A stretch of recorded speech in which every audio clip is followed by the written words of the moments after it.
அப்பொழுது இஸ்ரேலின் அரசன் மிக்காவை கைது செய்து அவனை நகரின் ஆளுநராகிய ஆமோனிடமும் அரசனின் மகனாகிய யோவாசிடமும் இழுத்து செல்லுங்கள். நீங்கள் அவர்களிடம் கூற வேண்டியது, போரை முடித்து நலமாய் நான் திரும்பும் வரை இவனை சிறையில் அடைத்து வையுங்கள். இவனுக்கு சிறிதளவு அப்பமும் தண்ணீருமே கொடுத்து வாருங்கள் என அரசன் கூறுகின்றான் என்று கட்டளை இட்டான்.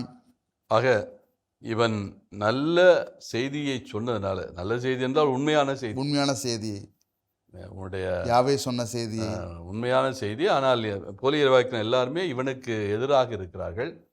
அவர்கள் அரசனுக்கு சாதகமாக செய்தியை சொல்லிவிட்டு ஒதுங்கி கொண்டார்கள். ஆனால் இவன் வலிய போய் நல்ல செய்தியை சொன்னாலும் ஏற்றுக்கொள்ள மறுத்தார்கள். அதனால் உண்மையை பேச வேண்டியிருந்தது. உண்மையை பேசுகின்ற போது யாருக்கு பிரச்சனையாக இருக்கிறது என்றால் ஆகாபுக்கு பிரச்சனையாக இருக்கிறது.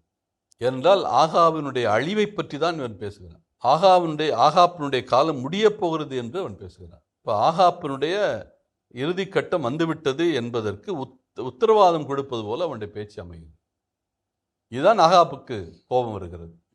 நான் நீண்ட காலம் இருப்பேன், இன்னும் நீண்ட காலம் நான் பணியாற்றுவேன் என்று நினைத்து கொண்டிருக்க போது இவன் என்னுடைய இறப்பை முன்னறிவிக்கிறானே, எனக்கு இனிமேல் வாய்ப்பு இல்லை, வாழ்வு இல்லை என்று சொல்லுகின்ற அளவுக்கு இந்த மிக்கையா நடந்து கொள்கிறானே என்கிற அந்த ஆத்திரம் அவனுக்கு இருக்கிறது.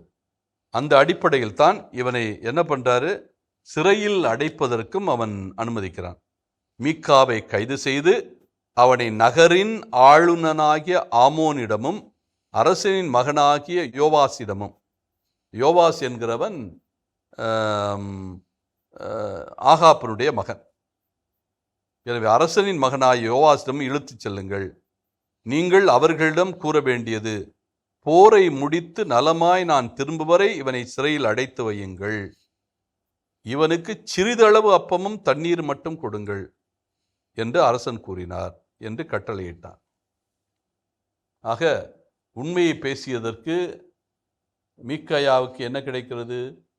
தண்டனை. மீக்காயாவுடைய வாழ்க்கை முழுவதுமே இதே பிரச்சனை தான். அவன் எப்பொழுதெல்லாம் இந்த பகுதியில் விடுறானோ அப்பொழுதெல்லாம் இருக்கிற குறையை சுட்டி காட்டுகிறான். அவன் கண்ணில் படுகின்ற குறைகளை எல்லாம் சுட்டி காட்டுகிறான்.